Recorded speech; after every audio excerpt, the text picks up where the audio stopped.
News 18 लोकमतच्या या विशेष कार्यक्रमात आपल्या सगळ्यांचं स्वागत। मुलगाच पाहिजे असा आग्रह आपल्यासाठी आजही नवा नाही, तो कायम आहे आज सुद्धा। त्याची कारण अनेकदा चर्चिली गेली, त्याच्याबद्दल वादविवाद झाले, त्यात आर्थिक जशी परिस्थिती सांगितली जाते तशी त्याची सामाजिक कारणं सुद्धा आहेत। पण मुलगाच हवा यासाठी मुलींना पोटातच मारणारे कसाई आपल्याकडे कमी नाहीयेत। गर्भलिंग निदान करणं कायद्यानं रोखलं गेलं असलं तरी सुद्धा 4 पैशांसाठी कायदा धाब्यावर बसून आपल्या समाजातले काही कसाई बिनबुडभाटपणे अशा प्रकारचे रॅकेट चालवतायत। कोल्हापुरातील एका डॉक्टरचा भांडाफोड काल झाला आणि त्यानंतर पुन्हा एकदा अशा प्रकारचे कत्तलखाने आजही सुरू आहेत, ही बाब समोर आली आणि त्यावरच आपण चर्चा करणार आहोत आजच्या या विशेष कार्यक्रमात।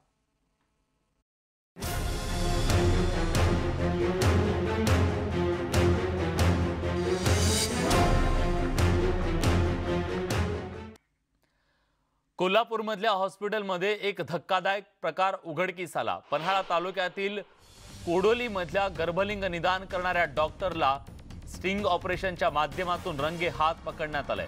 दिवसभर राबवण्यात आलेल्या स्टिंग ऑपरेशनमध्ये हा डॉक्टर रंगेहात सापडलाय। दरम्यान 3 वर्षांपूर्वी देखील याच अरविंद कांबळे डॉक्टरला गर्भलिंग निदान करताना पकडण्यात आलं होतं। सोनोग्राफीसाठी 20,000 रुपये घेतल्याचं सुद्धा स्टिंग ऑपरेशनमध्ये उघड झाले।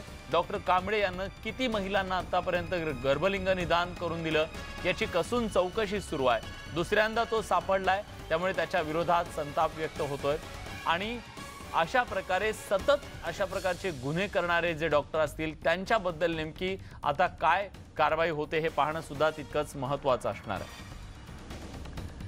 दरम्यान या सगळ्याबद्दल आमचे कोल्हापूरचे प्रतिनिधी संदीप राजगोळकर यांनी काय माहिती दिलेली आहे जाणून घेऊयात। संदीप, हे सगळं प्रकरण नेमकं काय आहे?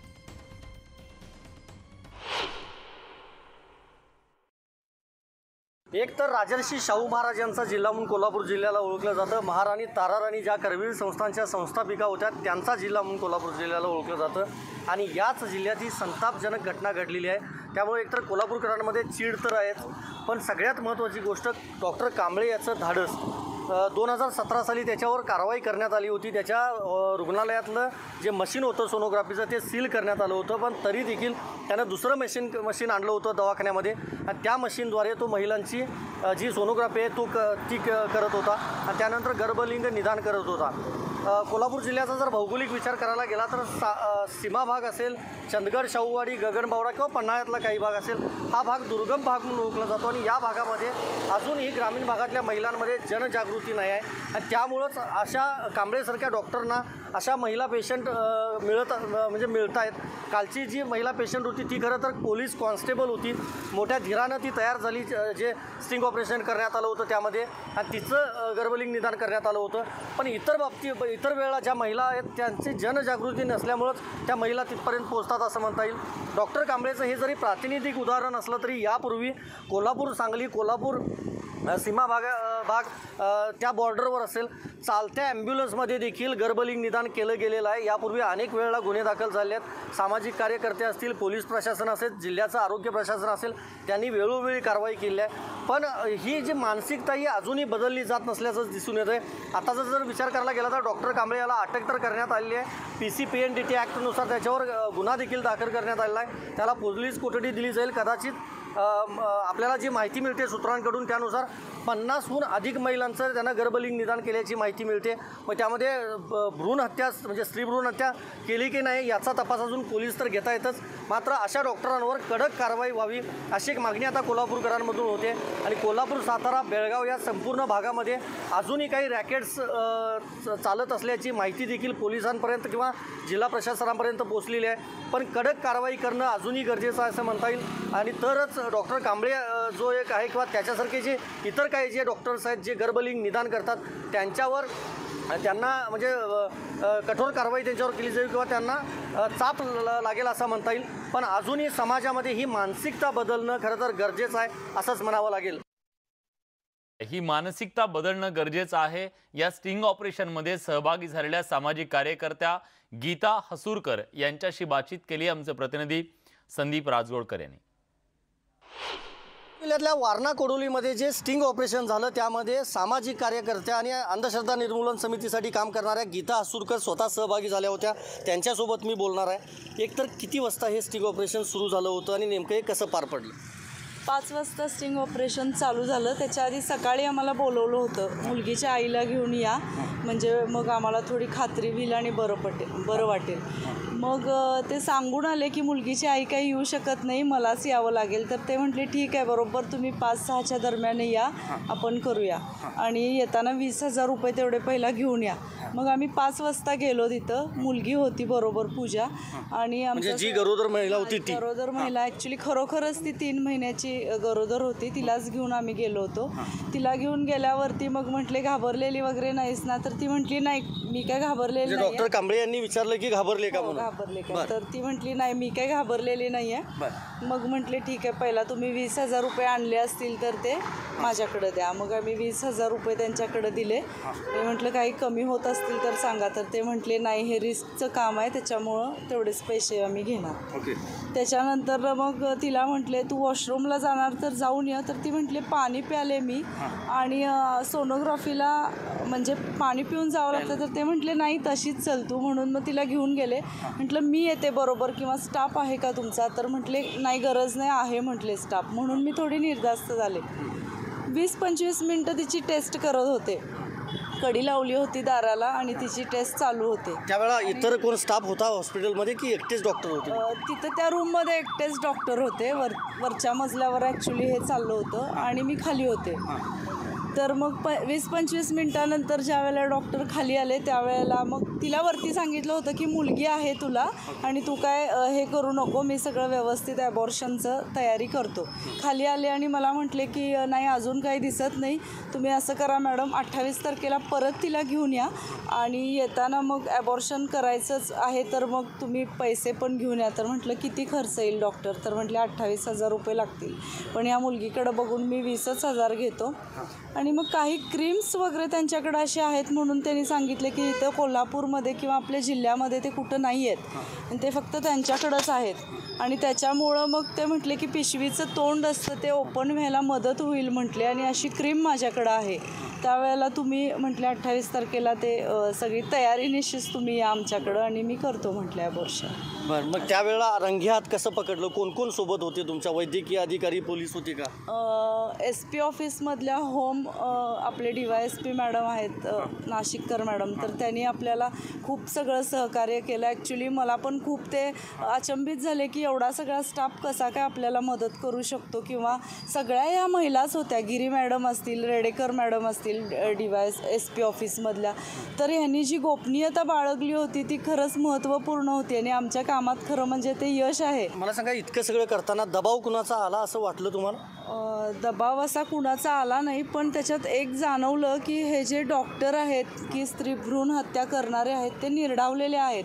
त्यांना म्हणजे कशाची भीती नाही आहे. ॲक्च्युली 2017 साली त्यांचं एक सोनोग्राफी मशीन सील केलं होतं, त्यांच्यावर काही गुन्हे नोंद होते. असं असताना आम्हाला तिथं काही CPRच्या वैद्यकीय अधिकाऱ्यांना काही पेपर्स मिळाले की 50 ते 51 केस पेपर ह्याच्याशीच निगडीत होते. प्रेग्नंट महिला कोण आपल्याला सापडत नाही, काहीतरी तिची भावना असतात त्याच्या पाठीमागं, घरच्यांच्या असू देत तिच्या, त्याच्यामुळं ती ह्या स्टिंगमध्ये येऊ शकत नाही. पण कालची जी मुलगी होती स्टिंगमध्ये ती पोलीस डिपार्टमेंटमधली होती आणि खूप अगदी निर्भीडपणे ती समोर आली आणि म्हटली की मी ह्याच्यामध्ये तुम्हाला मदत करू शकते. ॲक्च्युली तिला पण पहिली मुलगीच होती, तरीसुद्धा ती या ऑपरेशनमध्ये आमच्याबरोबर होती. अगदी. तर अशा पद्धतीने हे सगळं स्टिंग ऑपरेशन पार पडलेलं आहे. गीता आसुरकर यांनी सगळी जी घटनाक्रम होता तो आपल्याला सांगितलेला आहे. अत्यंत दुर्दैवी आणि संतापजनक अशी ही घटना म्हणावी लागेल. पण यानंतर तरी या महाराष्ट्रातल्या अशा प्रकारचे जे लोक आहेत त्यांना आळा बसतो का हे पाहणं महत्त्वाचं आहे. आणि या सगळ्याबद्दल चर्चा करण्यासाठी आता आपल्या सोबत आहेत विधान परिषदेच्या उपसभापती डॉक्टर नीलमताई गोरे. नीलमताई, स्वागत आहे तुमचं. आणि डॉक्टर रश्मी पारसकर, सामाजिक कार्यकर्त्या, समन्वय B4 चेंज संघटना जी आहे त्या संघटनेच्या त्या समन्वयक सुद्धा आहेत. पारसकर मॅडम, तुमचं सुद्धा स्वागत या कार्यक्रमामध्ये. सुरुवातीला मी नीलमताईंकडे जातोय. नीलमताई, कोल्हापूर जिल्हा म्हणजे खरं तर पुरोगामी चळवळीतलं एक मोठं स्थान आहे ते, पण अशा ठिकाणी सुद्धा सातत्यानं अशा घटना समोर येत आहेत की काही डॉक्टर या गर्भलिंग निदान करण्याचं काम करतायत, ते अबॉर्शनचं काम करतायत। मराठवाड्यामध्ये जे चित्र होतं ते आता पश्चिम महाराष्ट्राकडे ते सरकलंय का, आणि हे किती मोठी चिंतेची बाब आपल्या सगळ्यांसाठी आहे? एक गोष्ट आहे की बरेच वर्ष म्हणजे किंबहुना मला स्मरणाप्रमाणे कमीत कमी 10 ते 15 वर्ष या सगळ्या कार्यकर्त्या काम करतायत आणि गीता उसुरकर मी त्यांना ओळखतेही, खूप त्यांचं कौतुकास्पद काम आहे। पण शेवटी असं आहे की स्टिंग ऑपरेशनच्या वेळेला पोलिसांनी दिली मदत, त्यांनी सहकार्य केलं, त्याबद्दल ते अभिनंदनास पात्र आहेत। कारण खरंय. इतकं पोलिसांच्या विरुद्ध सारखं वातावरण केलं जातंय, परंतु पोलीस जे काम करतायत आता त्याच्याच संलग्न नाही, पण एक पोलीस इन्स्पेक्टर आहेत सांगलीचे हसबनीस म्हणून, पोलीस अधिकाऱ्याच्याच विरुद्ध गुन्हा एका मुलीने दाखल केला, त्याच्यावर बलात्कार झाला। 19 वर्षाची मुलगी आहे, कुणीही लक्ष घालत नव्हतं। आज त्या हसबनीसला शेवटी तो कोर्टात हजर झाला आणि त्याच्याबद्दल SP सांगलीने कळवलं की आम्ही पूर्णपणाने त्या पीडितेला न्याय द्यायला प्रयत्न करू।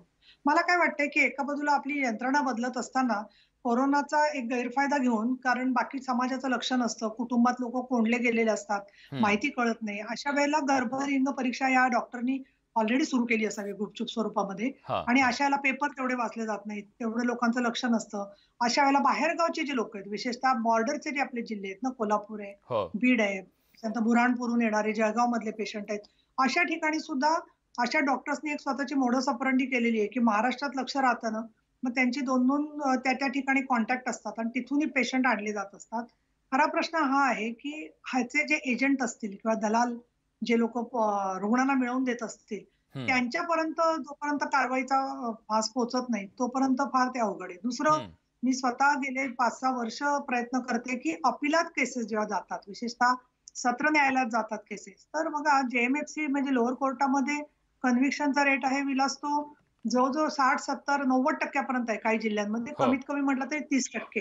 या उलट सेशन्स कोर्टात जेव्हा केसेस जातात आणि त्याच्यात मग अर्थात त्या PCPNDT आर्टिकलच्या केसेसचा पण खूप मोठा नंबर आहे की त्या 5-5-6-6 वर्ष सत्र न्यायालयात आणि उच्च न्यायालयात प्रलंबित आहे। त्याच्यासाठी सुद्धा एक खास GR काढला होता यांनी, आरोग्य विभागाने 3 वर्षापूर्वी, आणि त्या कमिटीने सांगितलं होतं की लवकर त्यांना चांगले वकील मिळाले पाहिजे, त्याच्यासाठी विशेष सरकारी वकील नेमलेले आहेत। पण होतं काय की 4-6 महिन्यात समाजाची जागृती थोडी मंदावली की मग ते परत जामिनावर सुटतात, काही ना काही क्लुप्त्या करून, आणि परत दुसऱ्या नावाने क्लिनिक सुरू करतात। तुम्ही वाचलं कोरोना काळामध्ये ते डॉक्टर मुंडे आहेत बीडचे, त्यांनी सुद्धा गुपचूप दवाखाना सुरू केला, म्हणजे जेलमधून लोकांना सोडावं लागलं कारण तिथे कोरोनाचा संसर्ग होतोय, आणि बाहेर पडल्यावरती ते बरं का परत तेच गैरप्रकार करणार असतील गुन्हेगार की ज्याच्यासाठी ते अटक झाले होते, तर मग किती ठिकाणी समाज धावणार असं मदत करण्यासाठी म्हणून। आणि एक शेवटचा मुद्दा असा आहे की समाजाची मानसिकता अजून बदलतच नाहीये ना, समाजाला परत ते मुलगाच पाहिजे आहे, परत कुटुंबाचा दबाव आहे, आणि मुली तर एवढ्या अगतिक आणि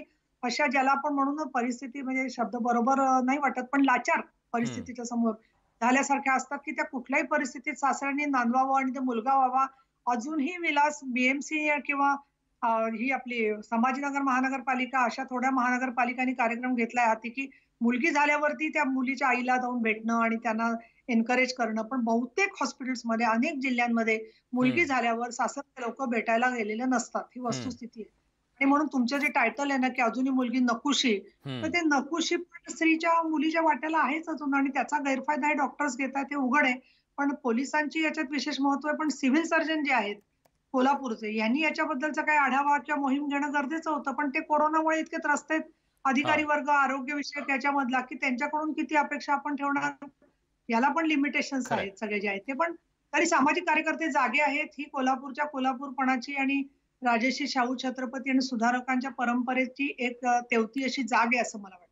निश्चितच, पण चिंतेची बाब ही आहे ताई याच्यामध्ये की हा जो डॉक्टर आहे याच्या आधी 2-3 वर्षांपूर्वी 2017 मध्ये त्याला अटक करण्यात आलेली होती, आणि त्याच्यानंतर सुद्धा तो बिनबोभाटपणे अशा प्रकारचे कृत्य करतोय। तिकडे सुद्धा मुंडेच्या बद्दल सुद्धा आपल्याला ते दिसलं, आणि या सगळ्याबद्दल वर्षाताईंनी आवाज उठवलेला आहे। वर्षाताई, जेव्हा अशा प्रकारे आपल्यावर याच्या आधी त्याच गुन्ह्यात शिक्षा झालेली आहे, शिक्षा म्हणजे कारवाई झालेली आहे, कारवाई झालेली असताना त्याच्यातून सुटण्यात बाहेर येण्याच्या आधीच पुन्हा तोच गुन्हा करण्याची ही जी मानसिकता आहे, हे जे निर्ढावलेपण आहे, ते कुठून येतंय, आणि या सगळ्याला केवळ कायद्याने आपण हे करू शकतो का, रोखू शकतो का? ही किमान 7वी 8वी घटना असेल महाराष्ट्रातली, की पहिल्यांदा गुन्हा केला, परत सापडला, परत पकडला, परत गुन्हा केला आणि सेम, म्हणजे फक्त दर बदललेला आहे. पहिल्या वेळेला 2,000, दुसऱ्या वेळेला 6,000, मग 8,000 आणि आता 28-30,000. साताऱ्यामध्ये तर तो माणूस सध्या 30,000 गर्भलिंग निदानाचे आणि 40,000 पाडण्याचे, म्हणजे 1 लाखापर्यंत आता हा दर चाललेला आहे. त्याचे एक सगळ्यात महत्वाची म्हणजे सगळाच आढावा घ्यायचा झाला. निलमताईंची मी पूर्ण सहमत आहे की गेली 10 महिने पॅन्डेमिकमुळे आमच्या अधिकाऱ्यांना या कामाकडे लक्ष देता आलेलं नाहीये. पॅन्डेमिक आज आहे आणि पॅन्डेमिक आता ऑलमोस्ट गेल्याच जमा आहे आणि 4 महिन्यामध्ये हा सगळा विषय संपेल. पण मुलींची कमी होणारी संख्या हा नॅशनल पॅन्डेमिक आहे अजूनही.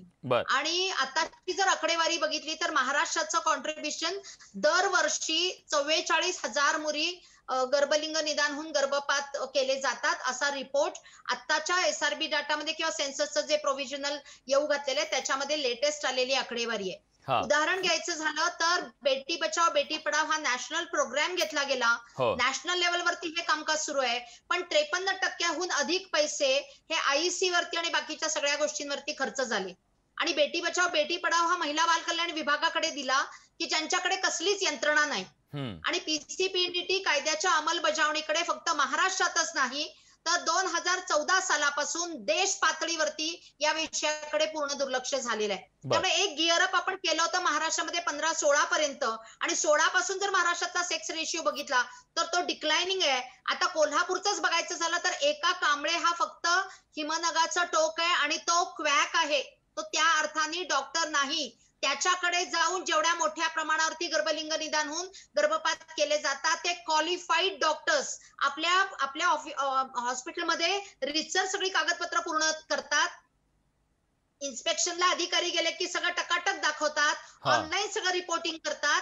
आणि अशा माणसांच्याकडे जाऊन पेरिफेरीवरती कोल्हापूर सारख्या शहरातून, सांगली सारख्या शहरातून, साताऱ्या सारख्या शहरातून हे विजापूर पर्यंत किंवा माळणीकडे म्हणजे इंटिरियरला, म्हणजे आता पूर्वी काय व्हायचं, ग्रामीण भागातून शहरामध्ये डॉक्टरकडे यायचे, आता डॉक्टर्स पण आणि अशा पद्धतीची सेवा हवे असलेले लोक पण शहरातून ग्रामीण भागाकडे जातात.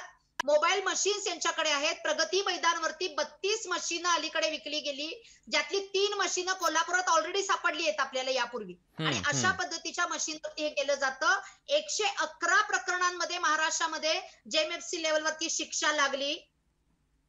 जवळजवळ सर्व केसेसमध्ये, म्हणजे मी सध्या लिगल रिव्ह्यू करते महाराष्ट्राच्या PCPNDT कायद्याच्या बाबतीमध्ये. निलमताई म्हणाल्या ते अगदी खरं आहे की 90% काही जिल्ह्यांमध्ये शिक्षा लागल्या, पण सेशन्स मध्ये सर्वच्या सर्व केसेसमध्ये ऍक्विटल आहे.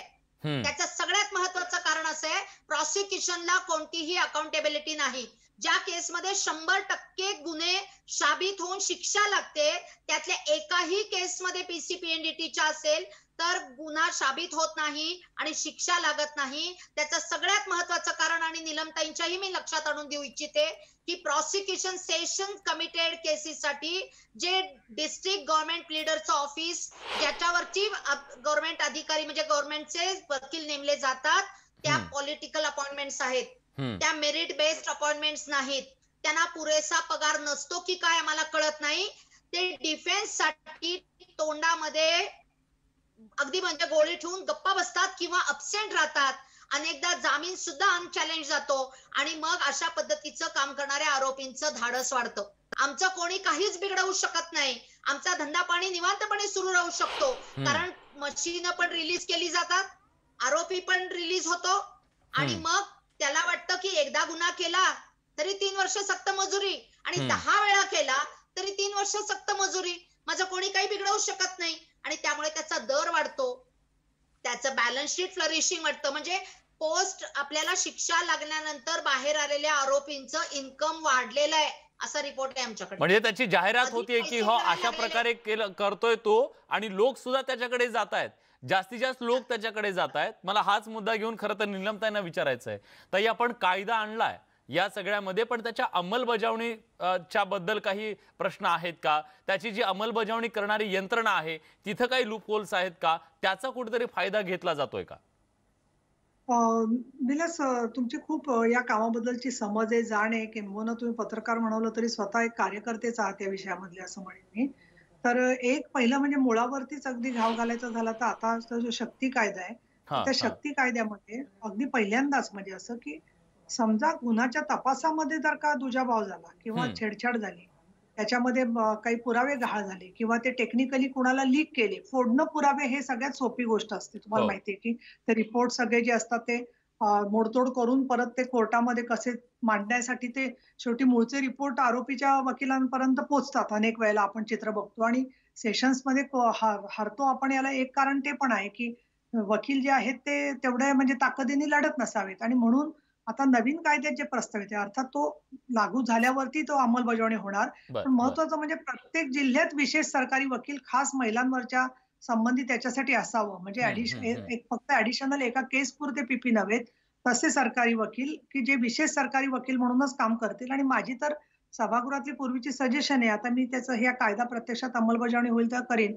पण त्याच्यात दुसरा महत्वाचा भाग असा आहे की समाजाच्या अनास्थेबरोबर एक संपूर्ण ज्या एक संस्थात्मक उभारणी, इन्स्टिट्यूशनल मेकॅनिझम, म्हणजे केवळ एनजीओज नव्हे, सरकारच्या पण काही अशा इन्स्टिट्यूशन्स असल्या पाहिजेत की जिथे प्रत्येक आलेल्या महिलेला समुपदेशन मिळेल, तिला मानसिक आधार मिळेल. वन स्टॉप क्रायसिस सेंटरमध्ये तिच्या फॅमिलीला समुपदेशन होईल की तुम्हाला मुलगाच का पाहिजे होता, का तुम्ही तिकडे गेला होता, ते तुम्ही परत जायला नाही पाहिजे. या सगळ्या शिक्षा होणं हा पुढचा भाग झाला. पण ह्या गोष्टींमध्ये आपण कमी पडतोय आणि कसं होतंय मग आपण अत्यंत दुर्बल माणसाला सांगतोय की तू आता 25 किलोमीटर धावायचंस, तर मध्ये कोलमडतो, पण जाऊ शकत नाही ती केस पुढेपर्यंत. हे सगळे त्याच्यातल्या अडचणी आहेत आणि म्हणून एकेका कायद्याबद्दल महिलांच्या हे करण्यापेक्षा मला तर आता आवश्यक हेच वाटतं आहे की या शक्ती कायद्याच्या निमित्ताने एक जशी सरकारी अधिकाऱ्यांच्याकडून काही चुकीचं झालं किंवा गलथानपणा झाला तर त्यांना कायद्यातच शिक्षा अंतर्भाव केलेला आहे. तशा प्रकारे आपली कायदा अंमलबजावणीची यंत्रणा ही बदलणं खूप गरजेचं आहे. कारण किती वर्ष ऍक्टिव्हिस्टांनी फायदा फॉलोअप करत राहायचा आणि आरोपीचे वकील सुटल्यानंतर पण दुसरं मला डॉक्टर्स बद्दल बोलायचे. बहुतांशी डॉक्टर्स म्हणतात खूप चांगलं काम केलंय त्यांनी, त्यांचा पण विरोध आहे कायद्याला, पण तिथे ते छुपं मौन बाळगतात. अनेक डॉक्टर्स अशा जेव्हा घटना घडतात त्यावेळेला सगळे जणांना असं वाटतं किंवा आम्ही करत नाही ना.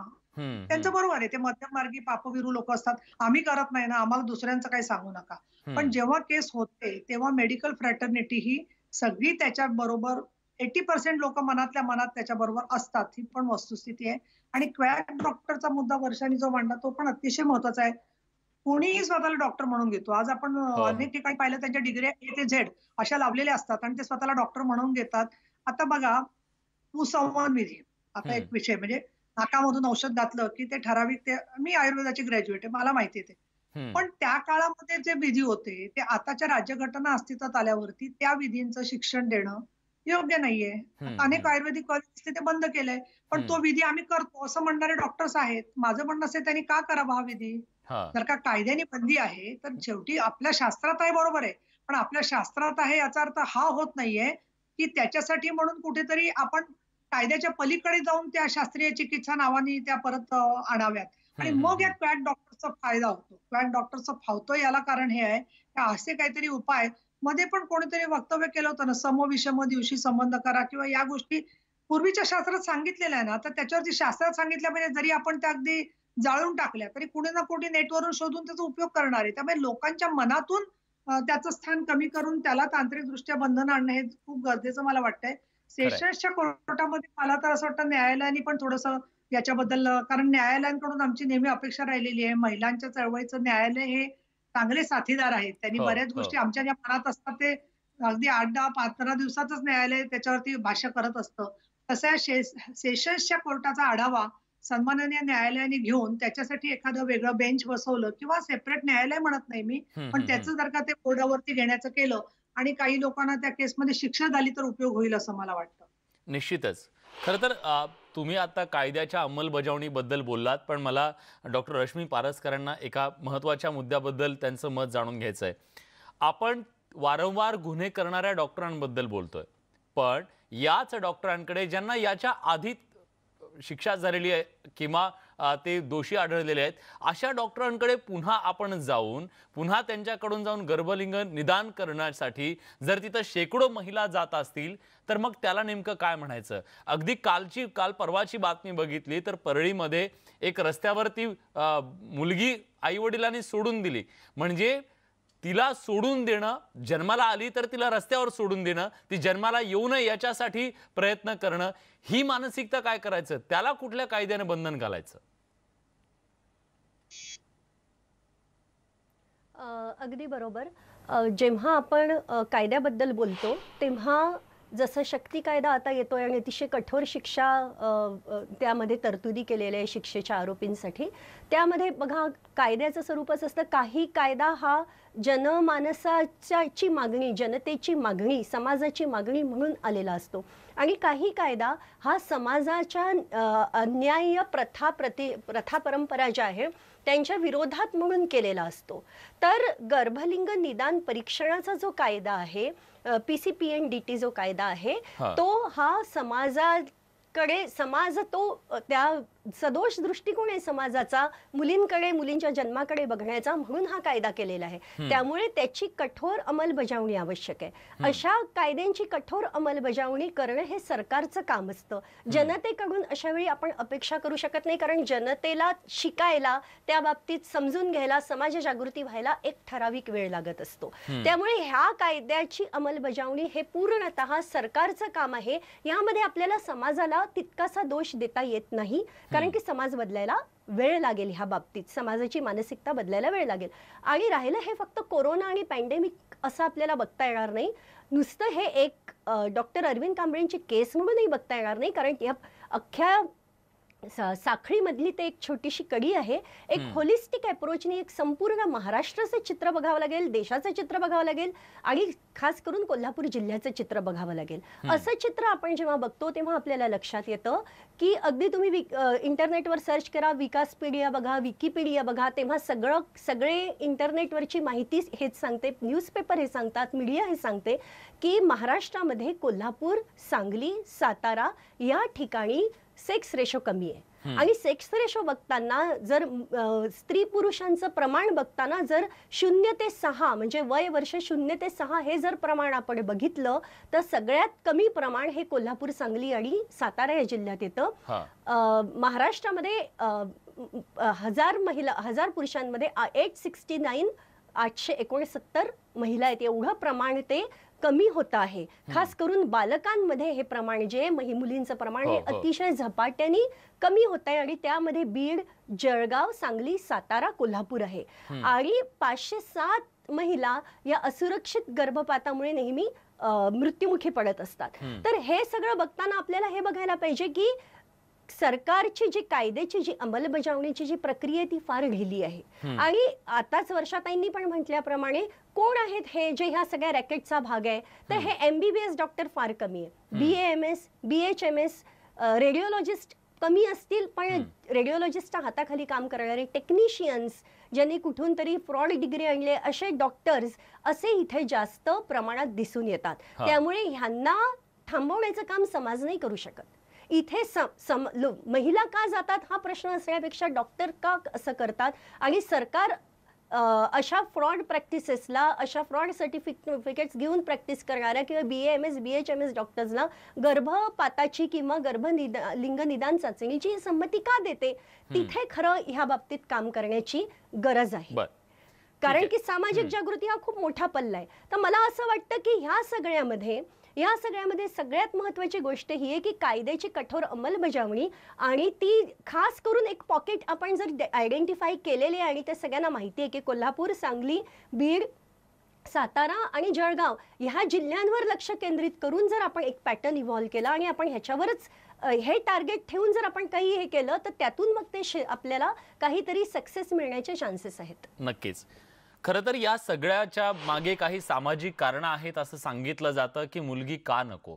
मराठवाड्याबद्दल विशेषतः बीड जिल्ह्याबद्दल जेव्हा बोललं जातं तेव्हा सांगितलं जातं गरिबी आहे, हुंड्याची प्रथा आहे आणि या सगळ्यामुळे तिथं अशा प्रकारची ही मुलगाच हवा ही मानसिकता दिसतेय.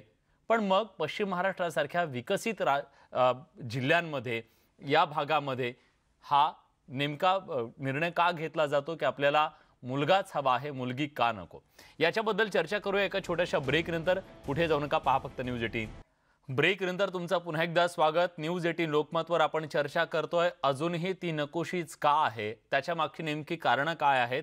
खरं तर कोल्हापूरमधल्या एका डॉक्टरला बेड्या ठोकल्याच्या नंतर महाराष्ट्रात पुन्हा एकदा गर्भलिंग निदान आणि गर्भपात या सगळ्याबद्दलची चर्चा सुरू झालेली आहे। त्याचबद्दल आपण चर्चा करतो। आपल्यासोबत मान्यवर पाहुणे आहेत। मला वर्षाताईंकडे जायचं। वर्षाताई, महाराष्ट्राच्या सगळ्या क्षेत्रामध्ये तुम्ही काम केलेलं, सगळ्या विभागांमध्ये तुम्ही काम केलेलं आहे।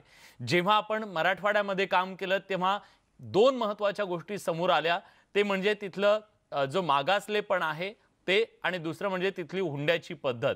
त्यामुळे मुलगी नको मुलगा हवा हा आग्रह तिथं धरताना दिसले। पण जेव्हा पश्चिम महाराष्ट्रासारख्या विकसित भागामध्ये मुलीसाठीचा मुली नको आणि मुलासाठीचा आग्रह दिसतो, त्याच्या मागची सामाजिक कारणं काय दिसतात तुम्हाला? सगळ्यात महत्वाची गोष्ट ही अशी आहे की ऊस तोडणारा आणि ऊस मिळवणारा म्हणजे ऊस शेतकरी हे दोघांचीही बायकांच्या संदर्भातली वागणं हे एकसारखं आहे। इकडे अधिक पैसे खर्च केले जातात आणि तिकडे अगदी मणिमंगळसूत्र विकून सुद्धा गर्भलिंग निदानाला गेलं जातं। त्याचं सगळ्यात महत्वाचं कारण तिकडे पैसा नाही हे आणि इकडे पैसा जास्त आहे हे। कारण सगळ्यात मोठी अडचण अशी आहे, मुलगी जन्माला आली की तिच्या हुंड्याच्या पथाप्रमाणे इकडच्या प्रतिष्ठेप्रमाणे मोठं लग्न करून द्यावं लागतंच। म्हणजे अगदी काल परवापर्यंत मुंबईच्या लोकलमध्ये जाहिराती होत्या, 1000 रुपये खर्च करा आणि उद्याचे 1 लाख वाचवा। आता जर जाहिरात द्यायला परमिशन दिली असती आणि कायदा नसता तर कदाचित त्यांनी जाहिराती दिल्या असत्या की आज 1 लाख रुपये खर्च करा आणि उद्याचे 10 लाख रुपये वाचवा। कारण लॉन्सवरची ही लग्न करण्याची जी पद्धती आहे किंवा ज्या पद्धतीचे लग्नाचा खर्च आणि ते सगळं जे करावं लागतं रीतिरिवाजाप्रमाणे, त्याच्यामध्ये सगळा खर्च हा मुलीच्या बापाला करावा लागतो आणि तो मिनिमम 10 lakhs आहे। आणि त्याच्या पुढे पश्चिम महाराष्ट्रातल्या सगळ्यांच्या मध्ये जमिनीच्या संदर्भाने आणि प्रॉपर्टीच्या संदर्भाने इतका जास्ती हव्यास आणि इतका जास्ती अवेअरनेस आहे की मुलगी नांदायला गेल्यानंतर सुद्धा ती प्रॉपर्टी राईट्स मागते आणि ते द्यावे लागतात। त्यामुळे मुलगीचं लग्न करून खर्च करायचा आणि ऍडिशनली ती उद्या प्रॉपर्टी राईट्स मागणार, त्यामुळे जन्माच्या आधीच तिला एलिमिनेट करून टाका, डिवायडेशन नको, मुलगा असेल तर प्रॉपर्टी घरात राहील। सर्व प्रकारे कितीही आपण भाषणं दिली आणि आपण सांगत असलो की मुलगा मुलगी समान आहे, तर प्रॅक्टिकली मुलगी ही लॅबिलिटी वाटते आणि प्रॅक्टिकली मुलगी ही लॅबिलिटी काही प्रमाणामध्ये पश्चिम महाराष्ट्रातल्या घराघरांचा अनुभव बघितला तर ती लॅबिलिटी आहे। अशा पद्धतीचं वातावरण आहे। मुलींच्याकडे पोटगी मागण्याची पद्धत नाही, मुलींच्याकडे जाऊन राहण्याची पद्धत नाही। त्यामुळे परंपरा बुरसटलेल्या जुन्याच आहेत। त्यामुळे जे मुलींचे आई वडील आहेत त्यांच्या म्हातारपणच्या आधाराचा प्रश्न आहे, त्यांच्या जगण्याचा प्रश्न आहे आणि त्याच्या संदर्भाने सिनियर सिटीजन्स ऍक्ट आहे, पण त्याची अंमलबजावणी अजूनही आपल्याकडे म्हणावी तशी झालेली नाही। आणि मुलींच्याकडे जाऊन राहण्याची पद्धत, मुलींच्याकडे राहू शकत नाहीत, मुलींच्याकडे पोटगी मागण्याची प्रोव्हिजन आहे कायद्यामध्ये, पण मुलींच्याकडे पोटगीचे दावे जवळजवळ कुठेही दाखल झालेले नाहीत। त्यामुळे जरी आपण म्हणत असतो की गरिबीपटी हे होतंय, हे खरं नाही। अर्बन एरियात हे सगळ्यात जास्त होतं महाराष्ट्रामध्ये, महाराष्ट्रात पश्चिम महाराष्ट्रामध्ये सगळ्यात जास्त आहे। आजही विदर्भामध्ये आणि कोकणामध्ये तुलनेने मुलींची संख्या चांगली आहे। कास्ट वाईज बघायचं झालं तर schedule caste, schedule tribes, Muslims आणि आदिवासींमध्ये मुलींची संख्या तुलनेने बरी आहे।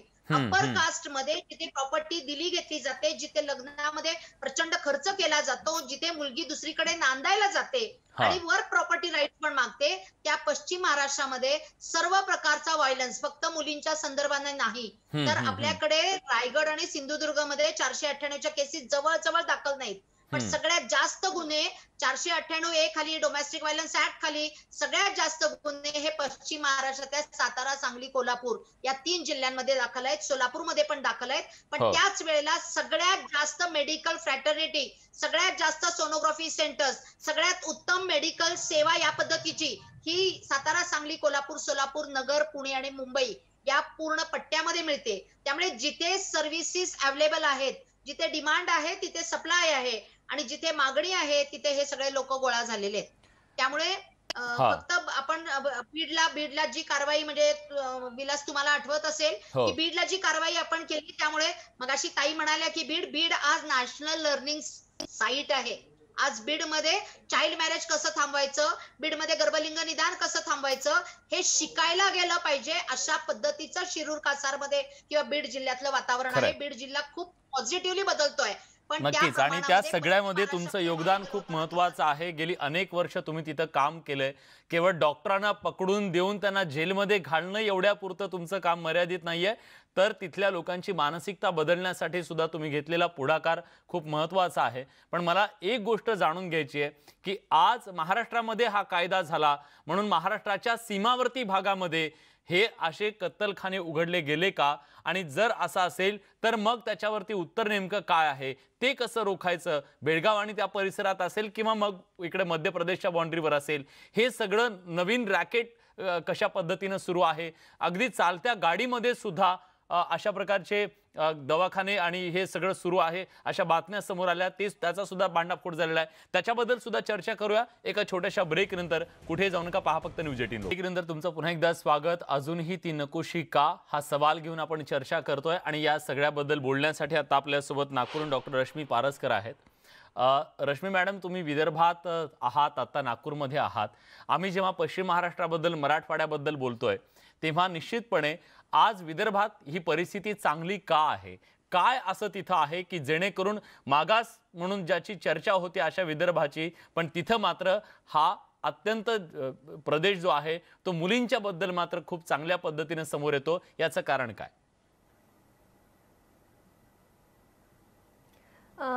विदर्भामध्ये गडचिरोली, चंद्रपूर आणि गोंदिया जिल्ह्यामध्ये मुलींचं प्रमाण हे भरपूर आहे. खास करून मी मगाशी जसं म्हटलं, वय वर्ष 0 ते 6 पर्यंत जर आपण प्रमाण बघितलं तर ते जवळपास एकसारखंच आहे. याचं मुख्य कारण असं आहे की इथे आदिवासी भाग आहे हा, आणि नेहमीच या भागाचं यासाठी कौतुक होतं की आदिवासी भागामध्ये मुलींचं लग्न हा टेन्शनचा विषय नसतो, तर मुलीचं लग्न हा आनंदाचा विषय असतो. आपल्या इथे मुलगी झाल्याबरोबर सगळ्यात पहिले डोक्यात येतं की मुलगी झाली म्हणजे आता तिचं लग्न करायचं. सगळ्यात पहिले आई वडील आहे, नातेवाईकांच्या डोक्यात हेच येतं की ती जन्मलीच आहे, अजून तिला कमीत कमी 18चं होऊ द्यायचंय आणि आपण लग्नाचाच विचार सुरू करून देतो. पण इथे मात्र असं नसतं. मुलीला निवडीचं स्वातंत्र्य असतं, त्याहूनही जास्त मुलीला हुंडा मिळत असतो, मुलीच्या बापाला, आणि मुलगी मागितल्या जाते आणि लग्न मुलाच्या घरून सुद्धा होतं. तिथे लग्न करायलाच हवं लगेच असं नसतं. तुमच्या सोयीप्रमाणे तुम्ही सोबत राहायला लागा. जेव्हा तुमच्याजवळ पैसे येतील तेव्हा एक उत्सव म्हणून लग्न तिथे केलं जात असतं. हा मोकळेपणा या समाजात असल्यामुळे मुलगी म्हणजे धनाची पेटीच तिथे खरोखर समजल्या जाते, आणि मुलाला पण तेवढाच सन्मान दिला जातो जेवढा मुलीला सन्मान दिला जातो. निर्णय प्रक्रियेत सुद्धा तिचं मत हे अतिशय महत्त्वाचं मानलं जातं. हे इथलं मुख्य कारण आहे. हा, निश्चितच. आणि हे महाराष्ट्राच्या ज्या भागांमध्ये मुलींना आजही नकोसं समजलं जातं तिथं मात्र ही गोष्ट समजून घेणं गरजेचं आहे, हे शिकणं खूप गरजेचं आहे. मला या चर्चेच्या शेवटाकडे जाताना वर्षाताईंना विचारायचं आहे. वर्षाताई, आपण महाराष्ट्रामध्ये PCPNDT ॲक्टच्या अंमलबजावणीसाठी कायम आग्रही आहात, पण महाराष्ट्राच्या शेजारी राज्यांमध्ये मात्र तो आग्रह दिसत नाही. म्हणूनच कुठेतरी या सीमावर्ती भागामध्ये अशा प्रकारचे हे रॅकेट सुरू आहेत. चालत्या गाड्यांमध्ये सुद्धा असे रॅकेट उघडलेले गेलेले आपल्याला दिसतात. हे रोखायचं कसं आता? याच्यासाठी आपण महाराष्ट्रातून सुरतला जाऊन डेकॉय ऑपरेशन केलं होतं. म्हणजे आपण शहाद्यावरून प्रेग्नंट महिलेला घेऊन जाऊन डेकॉय ऑपरेशन केलं होतं सुरतमध्ये, आणि सुरतमध्ये आपण गुन्हा महाराष्ट्राच्या सरकारच्या आणि आमच्या पुढाकारांनी आम्ही सुरतमध्ये गुन्हा दाखल केला. त्याच पद्धतीने मधल्या काळामध्ये आठवत असेल की सांगली जिल्ह्यातलं फार मोठं गाजलेलं प्रकरण आहे की जे कागवाडच्या जवळच्या गावांमध्ये जाऊन, म्हणजे जिथे कर्नाटक बॉर्डर क्रॉस करून, म्हणजे मशीन डॉक्टरची मालकीयत महाराष्ट्राची आणि मशीन होतं कर्नाटकात, आणि मोठ्या प्रमाणावर गर्भलिंग निदान होऊन गर्भपात केले गेले आणि भ्रूण सापडले होते. नॅशनल कमिटी त्याची चौकशीला आली होती. त्यामुळे महाराष्ट्राच्या ॲडजॉर्निंग 8 वेगवेगळी राज्य आहेत आणि 8ही राज्यातल्या आरोग्य अधिकाऱ्यांना बोलवून महाराष्ट्र शासनाने अलीकडच्या काळामध्ये नाही पण गेल्या वर्षी 2-1 वर्षापूर्वी आपण तिथल्या सगळ्या अधिकाऱ्यांना बोलवून एक कॉमनली एकत्रितपणे काही प्लॅन करता येईल का. म्हणजे त्यांच्या राज्याचे ब्लेम असा आहे कर्नाटकाचा की तुमच्याकडे कोल्हापूरला येऊन गर्भलिंग निदान करतात बेळगावचे लोक किंवा धारवाडचे लोक, किंवा गोवावाल्यांचंही म्हणणं आहे की इकडे तुमच्याकडे कोल्हापूरला येऊन ते करतात, किंवा जळगाववाल्यांचं म्हणणं आहे की ते तिकडे जबलपूरला आणि सुरतला जातात नागपूरवरून वगैरे, आणि इकडे सुरतला जातात, आणि सुरतवाल्यांचं म्हणणं आहे की तुमच्याकडे जळगावच्या काही तालुक्यांमध्ये हे होते. त्यामुळे हे दोन्ही बाजूनी ब्लेम केले जातात. तसं ब्लेम गेम न करता त्या राज्यातल्या अप्रोप्रिएट अथॉरिटी आणि त्या राज्यातल्या लोकांच्या बरोबर एक कोऑर्डिनेशन करून आपण चांगल्या पद्धतीने डेकॉय ऑपरेशन जर केली आणि प्रायोरिटीनी बेटी बचाओ बेटी पढाओ हा कार्यक्रम पीसीपीएनडीटी कायद्याच्या अनुषंगाने जर राबवण्याचं ठरवलं तर मला वाटत नाही की 1 वर्षापेक्षा जास्त काळ लागेल. पण याच्यासाठी प्रायोरिटी दिली जात नाही. सुप्रीम कोर्टाचे डायरेक्शन्स आहेत. सुप्रीम कोर्टाने अलीकडच्या एका महत्वाच्या निर्णयामध्ये सांगितलेलं आहे की 6 महिन्याच्या देशभरातले पीसीपीएनडीटी कायद्याशी संबंधित कायदे डिस्पोज ऑफ करा. महाराष्ट्रामध्ये 10 महिने झाले अपील दाखल होत नाहीयेत. त्यामुळे याच्या संदर्भातलं जे उदासीनता आहे ती उदासीनता आपल्याला दूर केली पाहिजे. पेंडामिक हाताळत होते आमच्या अप्रोप्रिएट अथॉरिटी सिव्हिल सर्जन, पण त्याच्यासाठी नेमलेले लीगल काउन्सिलर तर मोकळेच होते. लीगल काउन्सिलर हे काम करू शकत होते आणि आता कोर्ट सुरू झालेली आहेत. त्यामुळे आपल्याला जर आपण ही प्रायोरिटी घ्यायची ठरवली तर महाराष्ट्रातलं हे चित्र आणि अवतीभोवतीच्या राज्यांमधलेही हे चित्र आपण बदलू शकतो.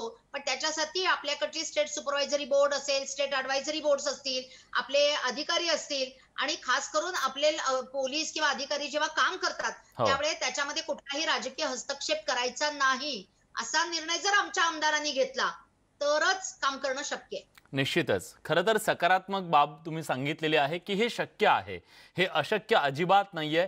गरज आहे ती मानसिकता बदलण्याची, गरज आहे ती कायद्याची योग्य अंमलबजावणी करण्याची, अधिकाऱ्यांनी त्याच्याबद्दलची उदासीनता झटकून देण्याची. आज एका डॉक्टरला तिथं अटक झाली, तो गजाआड गेला, तो उद्या सुटून आला तरी त्याच्या मनात धाक राहिला पाहिजे की मी पुन्हा हा गुन्हा केला तर मला शिक्षा नक्की आहे. दुसरा कोणी धजावता कामा नये की मी पुन्हा अशा प्रकारे 4 पैशासाठी कुणा अशा प्रकारचा गुन्हा करू शकतो. त्यामुळे त्याच्या मनात धाक बसवण्याची जबाबदारी ही इथल्या व्यवस्थेची आहे. ती बसेल अशी आशा करूया. पण आज न्यूज 18 लोकमतच्या माध्यमातून आम्ही आवाहन करतोय की मुलाचा आग्रह सोडा आणि मुलगी सुद्धा तिचं स्वागत करणं सुद्धा गरजेचं आहे आणि तिच्या स्वागताच्या बातम्या सुद्धा आम्ही वारंवार दाखवतो, एक जागृती व्हावी याच्यासाठी म्हणून सुद्धा. आज तुम्ही सगळेजण या क्षेत्रात काम करतायत. आज इथं तुम्ही येऊन आपली भूमिका मांडलीत, वेळ दिला त्याबद्दल मी आपल्या सगळ्यांचे मनापासून आभार व्यक्त करतो. या विशेष कार्यक्रमात आपण इथेच थांबतोय. ताज्या घडामोडींसाठी बघत राहा न्यूज 18 लोकमत. ब्रेक नंतर तुमचं पुन्हा एकदा स्वागत. गर्भलिंग निदान करणाऱ्या एका डॉक्टरला कोल्हापुरात बेड्या ठोकल्या आणि त्यानंतर कोल्हापूर आणि या सगळ्या परिसरात संतापाची लाट उसळलेली आहे. कारण हे रॅकेट गेली अनेक दिवस सुरू होतं. या सगळ्या प्रकाराबद्दल पश्चिम महाराष्ट्रातील ज्येष्ठ पुरोगामी लेखक राजाभाऊ शिरगुप्पे यांनी काय प्रतिक्रिया दिली आहे ऐकूया. शाहू महाराजांचा हा तसा जिल्हा आहे, तसा महाराष्ट्र हा सुद्धा अनेक पुरोगामी व्यक्तिमत्वांचा म्हणजे महात्मा फुलेंपासून ते अगदी महात्मा गांधींपर्यंत अनेक महान माणसं या राज्यात राहून गेलेली आहेत, झालेली आहेत. आणि त्यांनी ज्या पद्धतीने स्त्री पुरुष समतेचा जो विचार मांडला त्या विचाराची गळचे पीक नेहमी सदोदित आपल्याला होताना दिसते आहे. खरं तर संपूर्ण देशामध्ये अनेक राज्य अजूनही खूप मागास आहेत, पण त्या पातळीवरती महाराष्ट्राचा सगळा इतिहास बघितला तर एक अत्यंत पुरोगामी राज्य म्हणून आणि पहिल्यांदा स्त्री मुक्तीचा ललकारी देणारं राज्य म्हणून ओळखलं जातं. पण त्याच राज्यामध्ये अशा घटना ज्यावेळी घडतात त्या माझ्यासारखा एक पुरोगामी विचाराचा लेखक खूप अस्वस्थ होतो. तेव्हा अजूनही ती नकोशी आहे आणि आपल्या सगळ्यांसाठी ही अत्यंत खेदाची बाब आहे. या विशेष कार्यक्रमात आपण इथेच थांबतोय. ताज्या घडामोडींसाठी बघत राहा न्यूज 18 लोकमत.